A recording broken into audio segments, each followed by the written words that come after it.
we have started this new segment on our Wednesday shows called Getting to Know You. And we get to pick a player that we want to, quote, get to know a little bit more, really expose them to the listeners and fans of Attacking Third. So this week, we chose to pick United States women's national team and San Diego Wave midfielder Jaedyn Shaw. This 19-year-old absolutely burst onto the scene, and you can watch her in the NWSL. Plus, you can watch her at the Paris Olympics with the United States. But before she became this phenomenon at just 19 years old, Jaedyn Shaw represented the United States as a U17, U19, and U20 national team player. And she was named U.S. Soccer Young Female Player of the Year in 2022.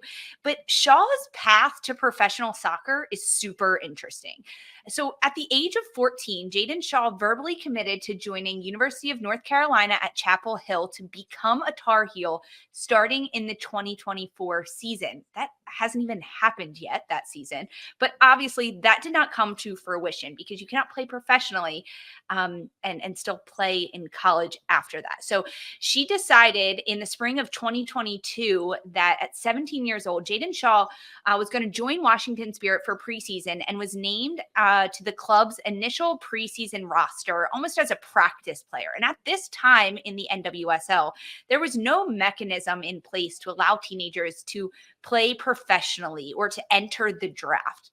In June of 2022, the NWSL announced it was going to open the discovery process specifically for Jaedyn Shaw. So this policy would allow Shaw to be eligible for the 2023 NWSL draft, which was 7 months away from this point. However, it also opened the doors for NWSL to amend its rules. So at this point, Jaedyn Shaw was turning 18 in November of 2022. However, she had already taken the necessary steps to turn professional and forego her NCAA eligibility. So the NWSL exercised its authority and amended its entry process to allow teams to select Shaw through the discovery process. So now the discovery process has entered the chat mid-season. The way the discovery process works is teams have to bid to enter to take a bid on Jaedyn Shaw. So in this process, Washington Spirit, who Shaw was training with, and the San Diego Wave entered the discovery process, as well as a number of other teams. But San Diego Wave was placed at the top of the discovery list.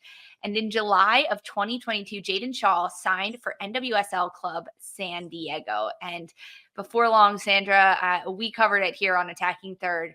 Jaedyn Shaw made her first professional game, her first professional start in her first ever NWSL game.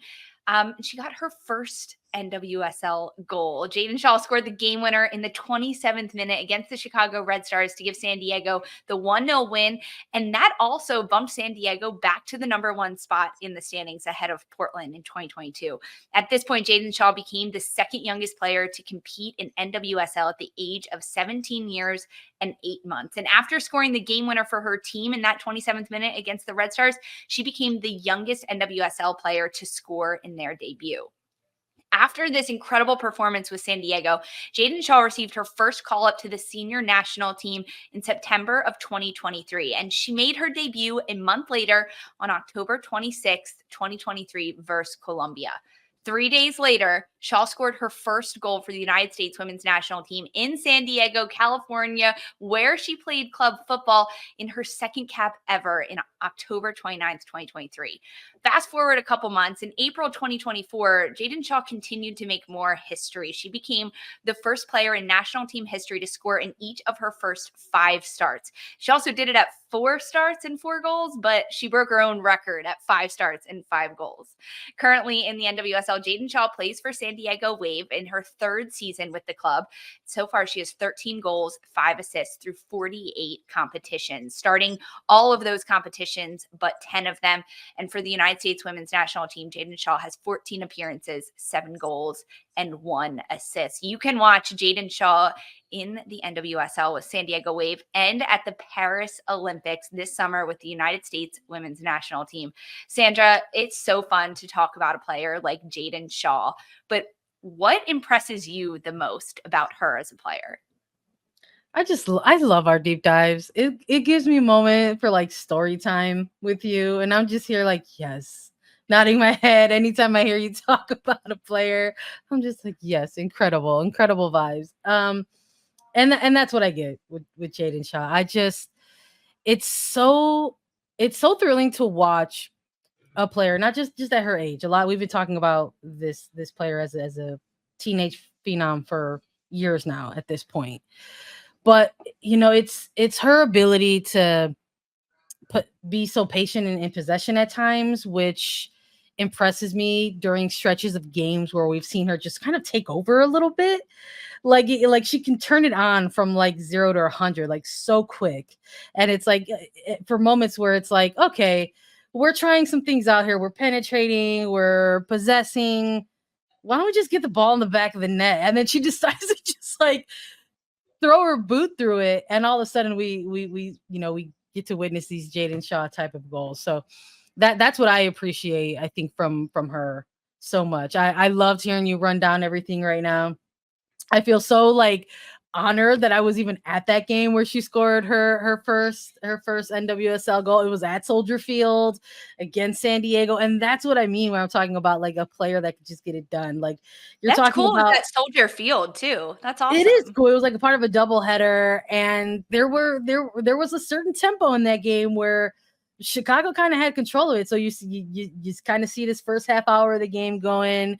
Listen, Nayer's making saves. Chicago's kind of looking like they're gonna get one, and then all of a sudden, Jaedyn Shaw's like, "Well, why don't we just do this? Score a goal."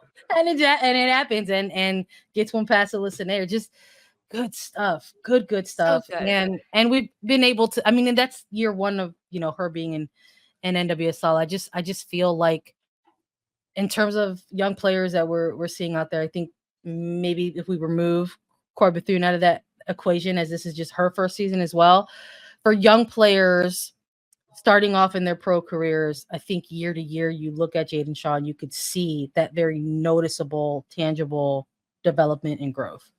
Well, Croy Bethune, 23 years old. She Yeah. played 5 years in college. Yes, she is a rookie and she has 2 less seasons than Jaedyn Shaw under her belt. But I mean, we cannot forget that Jaedyn Shaw is still a teenager, Sandra. She's still 19 years old. It feels like we've watched her grow up over the last couple of years. I say that with like a big sister smile and proudness about me, because Shaw has been so fun to watch become like such a mature player and composed in games and in matches. And she does a lot of media and post-game interviews, and she has this elegance about her and poise that you just don't see in a lot of 19-year-olds. Heck, I know I wasn't like that at 19, let alone all of the skill that Shaw has on the pitch, her technical skill, her ability to play multiple positions. She can play anywhere across the front line. She can play as a 10, and she's so creative in attacking zones with her vision to see passes and plays 2 or 3 steps ahead, and her decisive ability in the final third makes her so lethal. That's why she's been able to score so many goals, get assists, contribute to so many attacking moments for club and for country. And frankly, besides all of her skill, her ability to play multiple positions is largely a huge reason why she's on this United States women's national team, because under Emma Hayes, we will see Jaedyn Shaw play the left wing, the right wing, sometimes as a 9, almost a false 9, but even as a 10 in the midfield. So when you think about Shaw and her ability to enter this first huge international tournament with the United States and play at the Olympics, what are your expectations of her this summer? I like that we're getting into the weeds here a little bit, because I think there are some now that that plan for this, but now that I'm thinking about it, I want to know your thoughts. I'm like, hold on a second here. Hold on. It's like, now it's like we did the first part. We're just like, Jaedyn Shaw's amazing. Now it's like, what's it going to mean for the Olympics? I'm very curious to sort of see how it all kind of comes to life. I think we've been chatting so much about like who's going to be on that roster, who's going to be named to it. Now we know.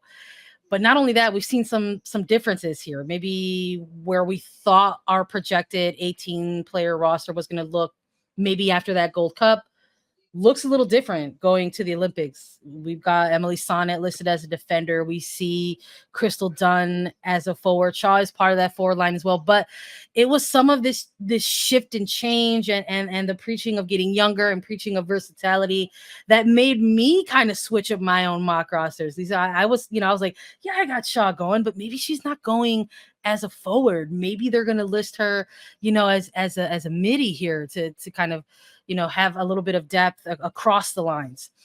So I'm curious to see how it's going to look, because I think in term, like going back to what I said earlier about maybe kind of being a bit of a possession based type of player in stretches of games, I kind of feel like there's maybe similar profiles there for players, especially when we're looking at Dunn now promoted at that, attacking line. So we've heard her say on an interview with us that she does have a preference. She loves being a 10. Shout out to Beach Dog Scout. Yeah, she's said it to multiple people, including us, and we've got to see her there as well. So with that prior injury to Roosevelt, I think there were also some question marks around there too. Like, are we seeing a rise in positional preference here for on the national team level, how they're going to utilize her there? But I think that's part of it. That comes with all of the lore, right? And the aura of the U.S. women's national team program. Making sure that you're getting players in these positions at this point who can cross those lines, who can play in different positions on the pitch if you need them to, if you want them to be higher on that attacking line, or if you want them to be lower as a 10. So we've seen that with Jaedyn Shaw now. So I am curious, now that we're going into the Olympics and she's listed as a forward, what does that mean for the coaching staff in terms of depth? Is she your fourth option? Is she your fifth? Is she your third? Does she start a game in these Olympics if she's listed as a forward and you have others on this attacking line in Smith, in Swanson, in Rodman? So I think there's a debate I think to be all had of there. the above. I think all of the above. I think Yeah. we will see her start at some point, but I also think she's going to be a game changer coming into any of the positions in the front line, even in the midfield, just to add depth. But the turnaround is so quick at these Olympics that you have to be ready to start, and you have to be ready to come off the bench in the 75th minute and make the biggest difference in a match ever. I mean, that's what is relied upon you as any of the 18 players going to Paris. But I'm excited to watch Shaw this summer and see what she can do at the international level. And there are times when I think about young players at just 19 years old and the stage being too big or the spotlight being too bright. That is not the case at all for Shaw. Yeah. She can handle it. If any girl can handle it, it is this girl, Jaedyn. She's hanging tough. She's been hanging tough for a while. Absolutely. Okay, that was fun. We did a little deep dive into Jaedyn Shaw.